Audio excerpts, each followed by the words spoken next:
I would like to invite my friend Lainey Redmond to come up here and read some scripture while you guys remain standing. I'll be reading out of John 18, verses 33 through 37. Pilate then went back inside the palace, summoned Jesus, and asked him, "Are you the king of the Jews?" "Is that your own idea?" Jesus asked, "or did the others talk to you about me?" "Am I a Jew?" Pilate replied. "Your own people and chief priests handed you over to me. What is it you have done?"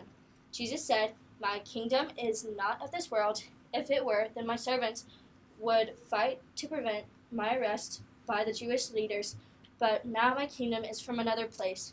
"You are the king, then," said Pilate. Jesus answered, "You say that I am a king. In fact, the reason I was born and came to the world is to testify to the truth.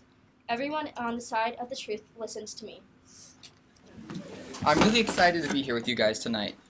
In case you missed it during the game, my name is Keenan Kessler. I used to, a long time ago, be a youth here just like you guys, before I did this boring thing where I got old and went to college. But I'm really excited to be back because I love this place, I love the people here, and I've seen God do some amazing things, and so I am really excited to speak to you guys tonight. I will say, right off the bat, I want to be upfront with you. I am going to do something kind of mean when I'm up here. You see, I don't work here. I don't even live in Georgia. I go to school in Chattanooga. And I'm going to take advantage of that. Tonight, I'm going to tell you guys not one, but two really hard truths.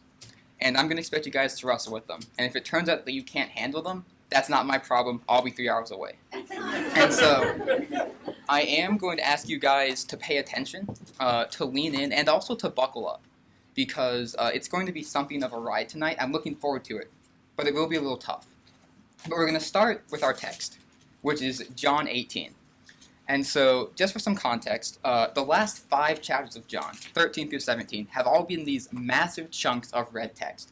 It's been Jesus talking to his disciples, praying for his disciples, doing all this stuff. Just so much talking. Because this is all happening the night that Jesus is about to die. He knows this, his disciples don't, but he wants to tell them everything important before the end comes. And when John 18 happens, the talking is over, because the end has come. We're going to start. I am going to summarize a lot of this, because we have a long story before we get to the part that we're going to focus on. But please open your Bibles to John 18, follow along, make sure that my summary isn't fake. I'm not making this up. Read the words there yourselves. But we're going to start in verse 1. Surprise. As you open your Bibles to John 18, verse 1, we're going to see, this is basically the scene. Jesus and his disciples are chilling in the garden late at night when Judas, once an apostle, now traitor, leads a group of guards to arrest Jesus. The Jewish leaders, they want Jesus arrested, and they want him killed, actually. He's been going around saying that he is God, and that's kind of a big-time crime in their religion. You don't do that. You do not go into a Jew and say, "I am God." That is not good. That is blasphemy. And also, as just a side thing, Jesus has been going around showing how these leaders are hypocrites. He's been exposing that they're greedy and selfish, but that probably doesn't have anything to do with why they want him killed. That's just a side detail.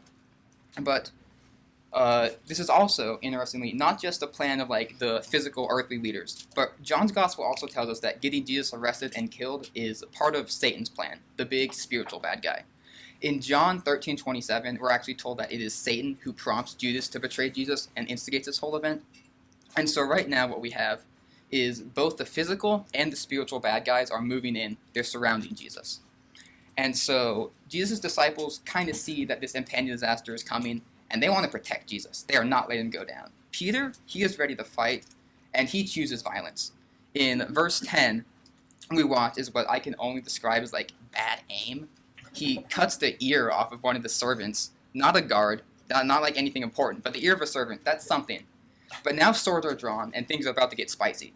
Until Jesus stops Peter, he rebukes Peter, and then he lets himself get arrested. This is the first of several strange things we're going to see Jesus do tonight. And I want you to pay attention to this.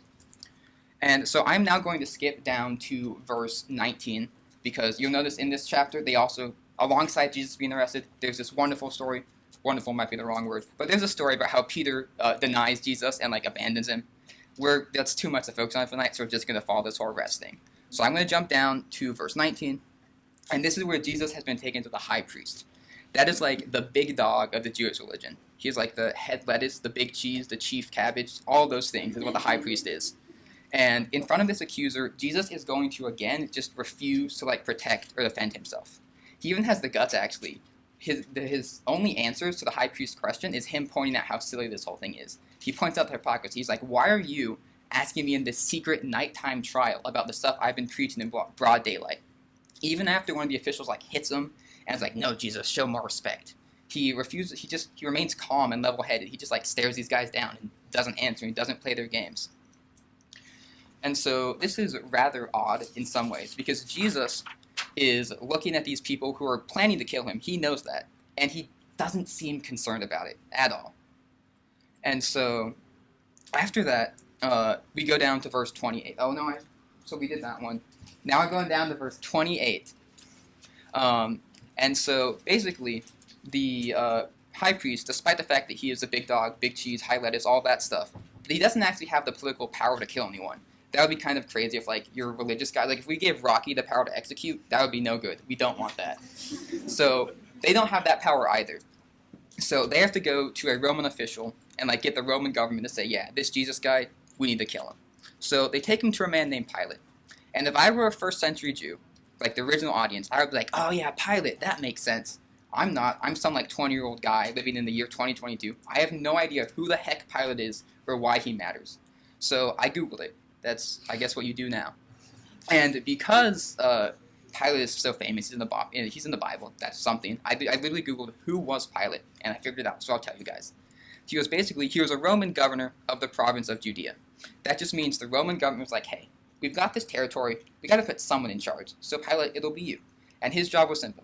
Make sure no one revolted, like keep the people happy, healthy, make sure they enjoy being part of Rome, and to keep the law. He was basically like the ultimate judge. He would decide, like, this is what will happen, and this is the prisoners who deserve to die. So Jesus is one of them. They bring Jesus to this man named Pilate, this man who has complete power to kill Jesus. And so Pilate asked Jesus, somewhat out of nowhere question, he says, are you the king of the Jews? Which seems kind of weird to us. Back in the day, like, one of the big expectations for the Messiah, who Jesus claimed to be, was that he would be a king.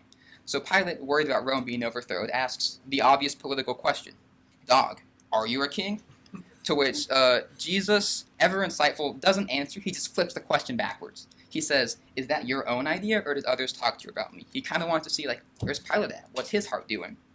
But Pilate, kind of lame, he just dodges that question. And instead he asks Jesus another one. He basically says, Jesus, why are you here? What crime did you do to get yourself arrested? And Jesus, again, he just doesn't care about fighting these charges. Instead, he says to Pilate, this unrelated thing, at least it seems unrelated. And this is what we had read earlier. He says, my kingdom is not from this world. If it were, my servants would fight to prevent my arrest by the Jewish leaders. But now, my kingdom is from another place. And if you're Pilate, what? That's not helpful at all. What the heck is he even talking about? You just want to know if he did a crime, and he does this, like, philosophical riddle. And so, but Pilate does see something helpful there. Jesus is referred to his kingdom. So Pilate, probably a little bit exasperated, like, he points like, so you are a king then. He said kingdom. That means he's got to be a king. And so Jesus says, you say that I am a king. In fact, the reason I was born and came into the world is to testify to the truth. Everyone on the side of truth listens to me. And so Jesus, he does it in like a riddle kind of way, but he does say he is a king. He's Pilate, you're right, I'm a king. And he says that truth is somehow really important to his rule. We'll talk about that. But the story's going to go on from here. Jesus is going to get taken from Pilate. The crowd's going to reject him. He's going to get tried. He's going to get beaten. He's going to end up getting killed. But we're going to stop right here on Jesus' words to Pilate, because that is actually going to give us plenty to chew on for tonight. Actually, far more. We could take like weeks just to talk about this. But I'm going to talk about it as briefly as I can, and hopefully as insightfully as I can. So, just to sum up this story, Jesus has been arrested, he's been betrayed, and he is now on the fast track to being executed. He has his Disney Fast Pass for execution. But he doesn't seem concerned about that. Instead, he's busy like making these claims, just like talking about who he is. It's like he just doesn't know what's about to happen. And we're going to talk about those claims, because they're going to end up being really important. And I would summarize the claims like this. Jesus claims to be a king, but he says his kingdom is from another world. What does it mean for him to be a king? What does it mean for his kingdom to be from another world? Could he perhaps be from outer space? This is the kind of stuff we're going to be talking about tonight. And the roadmap is pretty simple. We're going to say, what does it mean for Jesus to be a king? I'm going to hit you guys with a really difficult truth there. Then we're going to say, what the heck is this otherworldly kingdom about? And there'll be another pretty slamming truth over there as well. And so we're going to start by talking about kingship because I think you guys all are at least like a little familiar with the idea of kings. And people like who are reading this text definitely were. And the way that kings work, it's really, really simple. Kings have power, and you have to do what they say. And I bet by saying that, and by being as brazen as to put that on my slides and put cute little yellow highlights on that, I made you guys somewhat uncomfortable. Because here in the independent, freedom-loving, eagle-hugging country of America, we do not like the idea of kings, like, whatsoever. And I'll be honest, there is some good reason for not liking the idea of kings. Historically, a lot of kings have been kind of evil. They've been kind of oppressive. They like take all the peasants and just beat them down with all these hard laws. The peasants have to like serve the king. It's not very equal. It's not very fun. And like that's bad. Kingship has been abused. And that is one reason why I dislike kingship. But I think another reason that we don't like the idea of kings is because we do not like being told what to do. I mean, because after all, if there's anyone who knows like what's best for my life, is that not me? Like how dare someone else come and like look down on me and say you can do that and you can't do that? Like that feels so intrusive. I don't like that. I just want to do what I want. But the truth about kings is that I think we can admit, if we're honest, deep down, we might not want to admit this, but deep down, I think we all know that sometimes we don't always know what's best for ourselves.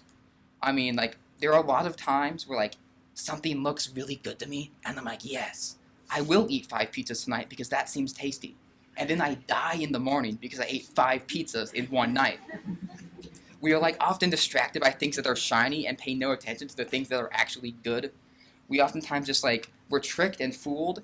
And not to mention, we don't always actually have the best motives. Sometimes I'm selfish. Sometimes I'm lazy. Sometimes I'm hateful. Like, if that's the person in charge of my life, if that's me, my life is going to turn out just as broken and flawed as I am, if I am the one in charge of it. Which is why a good king can actually accomplish a lot. He can guide his people.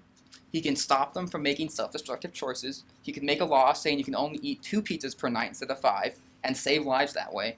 And he can also just use his power to protect his people. There's a lot of good that a good king can do. The problem is that humans, like us, make for pretty sucky kings. As I said, we're selfish. We can't handle that power. We use it very, very wrongly. Which is where Jesus comes in. We believe that he is God, which means that he is all-powerful. He is perfectly wise, not making no mistakes, and he... What is the third thing? I forgot my third thing. That's so embarrassing. And he's also... Yeah, this is a big one. I like this one. This is my favorite one of the 3 things. He is the most loving person to ever exist. So if Jesus is our king, then this would be true of him. Jesus would have power. But that would mean... But Jesus is the kind of king to use his power to heal and not to abuse. And if Jesus is king... That does mean, and this is the bummer, that we have to do what he says. But his commands are wise and they're life-giving. They're not arbitrary, they're not mean, they're not selfish. They're for our own good. And so, if that's true, this is true of Jesus. And that's going to bring me to the first hard truth that I'd like to share with you guys tonight. Which is, King Jesus demands our total allegiance. All of it. If Jesus is the king, that fundamentally changes how we live and how we view the world. It means that I don't always get to do what I want. It means sometimes I have to put what I want aside and follow what Jesus says instead. And that's hard for me because I'm selfish. That's hard for me because what I want always seems very good to me. But I have to recognize, I have to say, sometimes Jesus knows better. And even though it feels like I should be in control, I have to give that up to him. It's hard because I don't want to live like this a lot of the times. A lot of the mornings I wake up and I want to be lazy, do nothing, and be selfish. That is not how Jesus wants me to live. Jesus commands us to radical selfless love. He commands us to like sacrifice ourselves for others. All of that is hard, but it is good. But this is a hard thing to accept because all of us want to be our own king. We all want to do things our way. We want to have it our way, like at Burger King, all the time, constantly. But if we do that, we will destroy our own lives in the process. Ultimately, we have to believe that Jesus, as the king, he has power and he is the one that should be wielding it, not me. But it's still hard to live like that. And now I gotta flip my page. Because as I've said, this is hard. But I do want to stress, it's also good. Jesus is a good king. Far better than I or anyone else could ever be. He is, and I'll say this is very, very true. He is the most loving, most benevolent, and most generous king to ever exist. But he is still a king. And if that is true, he demands our total allegiance, not half-hearted, all the way in. And it changes everything about what I value, what I choose to do, and how I think about life. So that's the first thing. That was pretty fun. We've covered about half of what Jesus said tonight, but I do want to take just like a quick pause to breathe, because we just talked a lot. I just talked a lot, probably a little bit fast. My bad. This is a good, amazing truth, but it's one that we want to kind of hide. We want to the selfish part of us wants that to be false, and so I want to take just a moment to not rush out of that. Otherwise, we'll miss it. And so I'm just gonna sit for a breath's worth of time before we move on.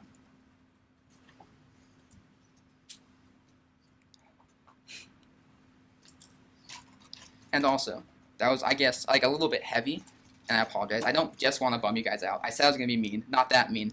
So as part of our break, I also thought that I would tell you guys a joke.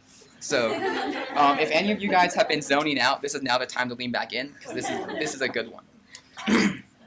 So, why did the blind man, if you know the answer, don't you dare blurt it out. I'm going to start crying. So, why did the blind man fall into the well? Because he couldn't see that well. Oh my God! Thank you. Yeah. I will be here all night.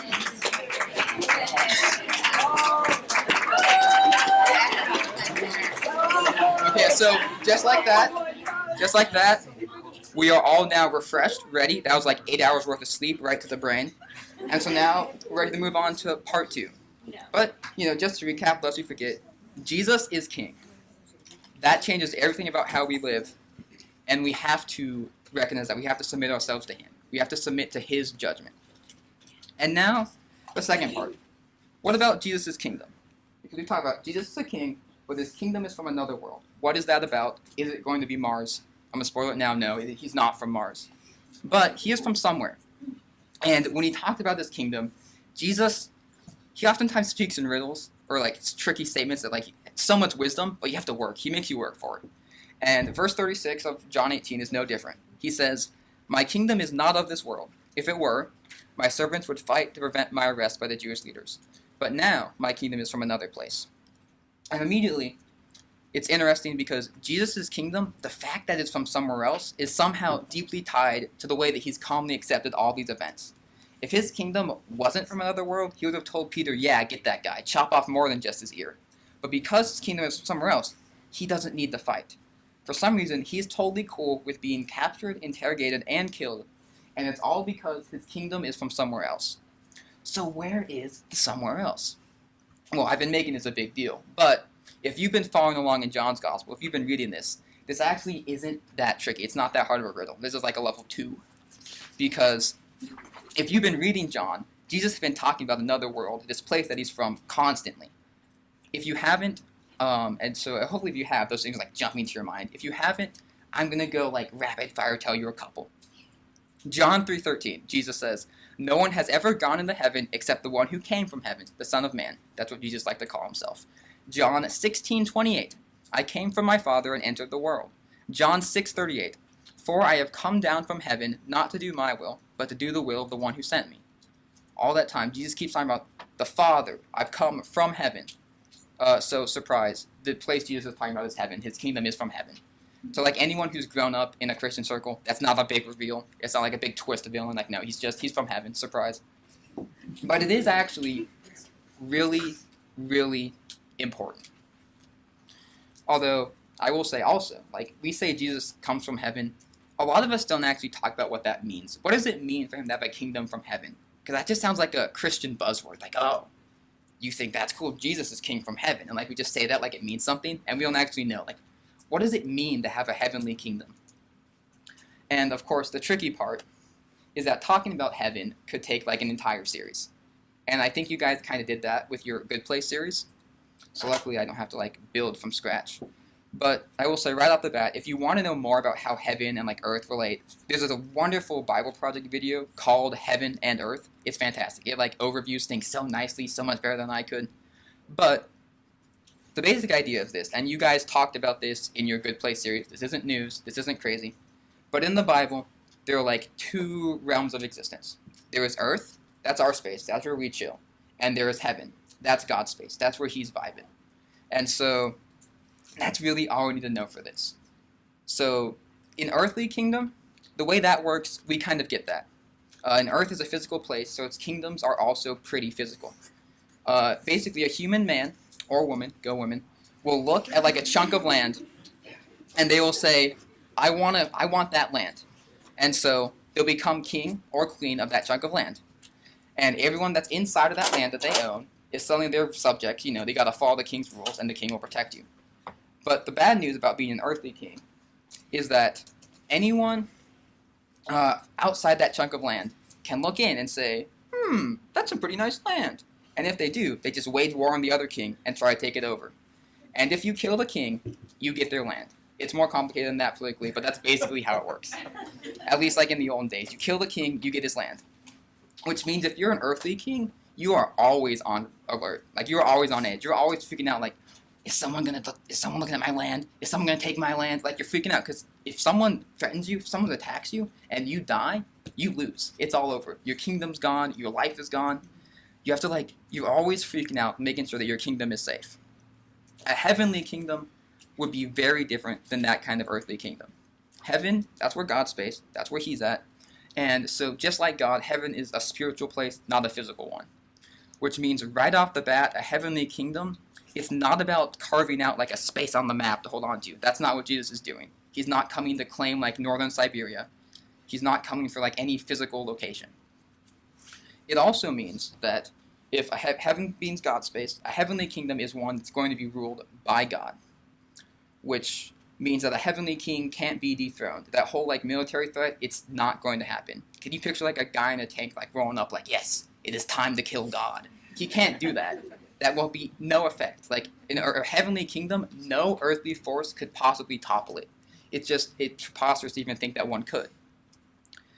And so if Jesus, we believe he is God, if he is the king of a heavenly kingdom, then he rules a kingdom that cannot be stolen. It is one that does not care about a specific chunk of land, and is one that will never die.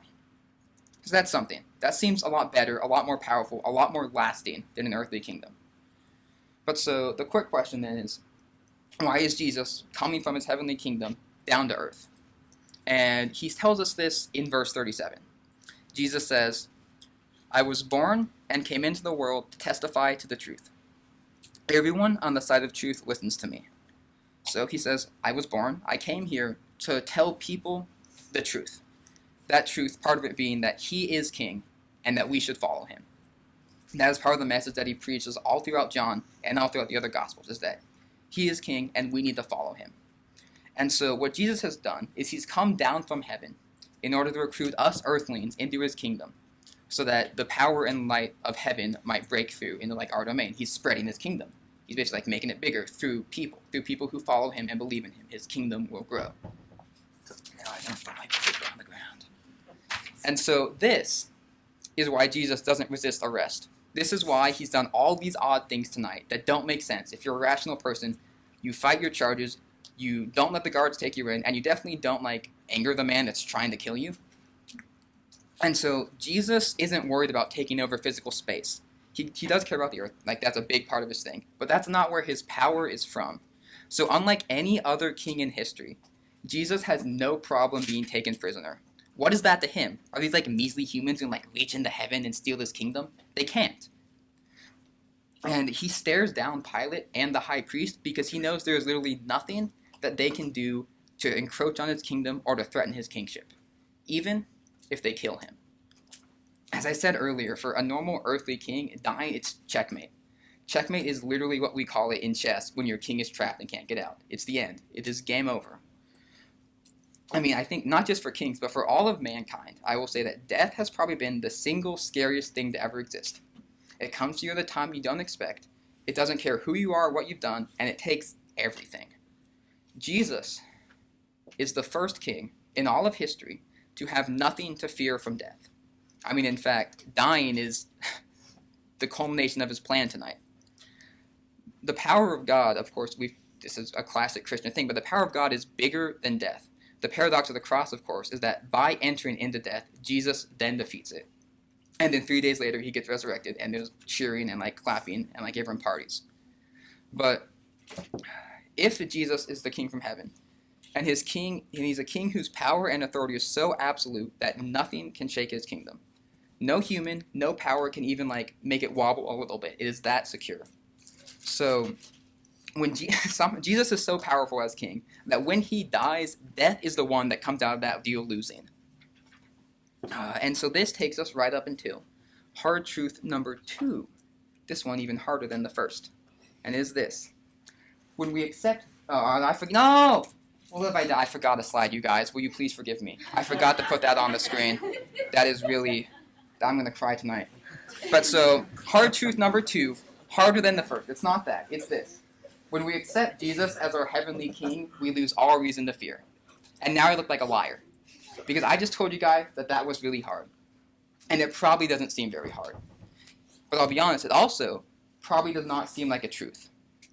Because when someone makes a claim like this, when someone makes a claim that says we have no reason to fear, we usually dismiss it for one of 2 reasons. Either it seems crazy, or it seems cliche. Talk about it might seem crazy because we all fear, we all worry. It happens to everyone. It's universal. So the idea that we can have no reason to fear just seems goofy. It just seems silly. Come on, man, get real. It might seem cliche because if you've grown up in a Christian circle, you have probably heard people say something like, "Don't worry, darling. God's got this. It'll all work out." And maybe that's helped you guys a little bit, and if it has, that's awesome. But it usually doesn't help all the way. But if we look at Jesus in this story, so he's arrested, but that is only the start of it. He's going to go on to be beaten, mocked, abused, and killed in a way designed to be as brutal as possible. Jesus is going to die in such agony that he cries out in desperation, my God, why have you forsaken me?" He knows that all of this is on the horizon. He knows it's hours away. But he doesn't back down. He remains calm and confident, and it's because he knows his kingdom isn't rooted on earth. He knows that these bad things that happen on earth will not change the ultimate reality, the reality that he is king. And this is the deal. This is why this is tough. Accepting Jesus as your king does not mean he's going to stop all bad things from happening to you. I'm saying it again because it's big and at first it might sound scary. Accepting Jesus as your king does not mean he's going to stop bad things from happening to you. We live in a world that evil is a very real thing. Jesus, our king, he went through suffering and pain in his life, and if we are really serious about following him, odds are our path will look like his. In this life, it's possible that you could get sick, maybe bad, you could fail something important, something that you care about, you could do a bad job at it, you could lose someone you love. Those things are awful. They are not good. But none of them can change the fact that Jesus is king. No matter how bad things seem, the universe is still ruled by a man whose primary characteristic is that he loves. Because Jesus, he doesn't sit on an earthly throne. He sits on a heavenly one. His power isn't limited to one chunk of land. It's over everything. Jesus, as the heavenly king, is the king of literally everything. And that means that through everything that happens to you, whether it is good or whether it is bad, you know that King Jesus is first working to redeem it. He's working to bring good out of it. And he's not once going to be stumped, oh, this is a trick, I don't know how to make this thing good. That doesn't happen to him. He knows it all. And he's also going to use his power, because as a king, he has a lot of power. He is going to use his power to make sure that you're safe. Even if the worst possible things happen to you, even if you die, Jesus loves you too much to let that be the end of your story. One day, all of his subjects are going to be resurrected, And we're going to laugh at what a puny thing death turned out to be. And this can be a hard truth. Because it's not the fluffy, happy prosperity gospel idea that if you love God enough, your life will be all sunshine and rainbows. We acknowledge that bad things will happen to us. Sometimes we'll never know why we went through those periods of suffering and darkness. But we do know that we don't need to actually fear any of it. Because while bad things may come, there's nothing evil can do that our King can't handle. When our earthly security is threatened, so what? Our kingdom is from another place, just like Jesus said. And so when we suffer, we can acknowledge, man, this sucks. But no matter how bad this seems, my King is still on the throne. My King still loves me. And no matter what happens, my King will make sure that I am safe, even if he has to resurrect me to do it. As the ultimate King, Jesus guarantees that it's true that fear, evil, and death will always be loud, but they will not have the last word. No matter what happens, even if the monsters come, even if the world falls apart, and even if you die, it will be his love that speaks in the end.